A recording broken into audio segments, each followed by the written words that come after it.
Welcome to footballgameplan.com, where football makes sense. I'm Memory Hunt, the czar of the playbook.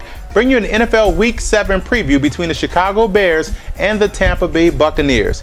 Now let's look at Chicago in this game. Thrilling victory on Sunday night against the Minnesota Vikings. I'll look at the Bears offense. What they have to do coming in against the Tampa Bay Buccaneers is move the pocket for Jay Cutler. I'm still seeing a little bit of skittishness in the pocket for Jay Cutler. Even when there's no pressure present, his feet are tap dancing like Gregory Hines. So move the pocket for Cutler so that way he feels comfortable, because he has the arm strength to throw from different angles and is very accurate when he throws on the run. And you want to stay away from the corners in the passing game. Tampa has two physical corners that can play up on the line of scrimmage and jam these wide receivers in the chest. Stay away from the outsides, work the middle of the field in the passing game. So that means Roy Williams should have a big day operating in the middle, because the Bears don't utilize a tight end, although they should. They don't get Roy Williams involved to control the middle of that defense for the Bears. Now defensively, I look at the matchup, Tim Jennings versus Aurelius Ben. The reason being is that I know Charles Tillman, UL Lafayette Raging Cajun,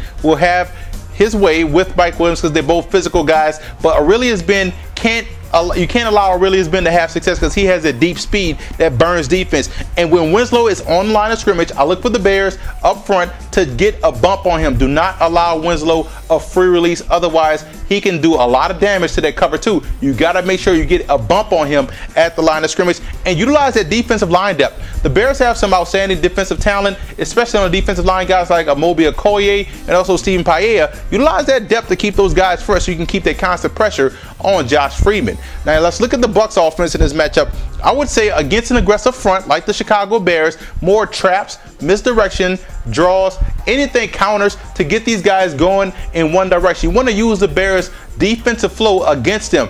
And now the Bucs have some talent up front. They have one of the more underrated offensive lines. They can grind the football out on the ground. You see what they can do with Ernest Graham, even when LeGarrette Blount is out of the game. But utilize more of those misdirection plays to control the flow of the Bears defensive line.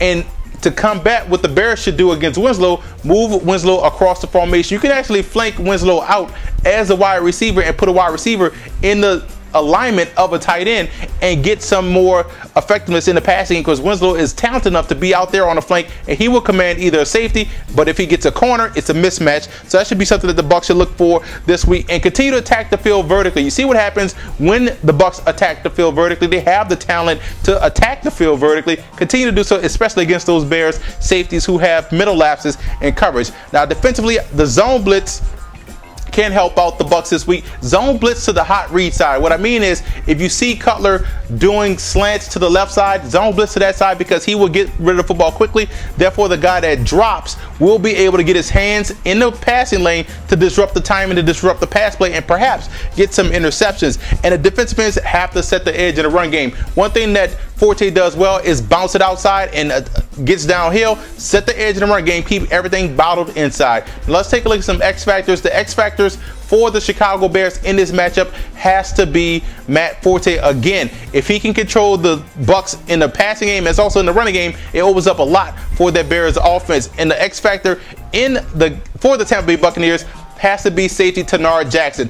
If he could be a force on blitzes and also effectively in coverage when those receivers catch the football over the middle, he can be the enforcer, and that's going to be a huge addition to that Bucs defense. I'm going with Tampa in this game. Tampa has everything it takes to beat the Chicago Bears. They have a wide open pass attack, and now they're feeling more confident in attacking the teams vertically. And I think the defense will play up tempo and stop Forte, or slow Forte down, because there's no stopping Forte because he's a beast. For more NFL previews, visit footballgameplan.com/NFL or visit our YouTube channel at youtube.com/footballgameplan. And listen to the Football Game Plan radio show, which airs Saturdays 11 a.m. Eastern Time at blogtalkradio.com/footballgameplan.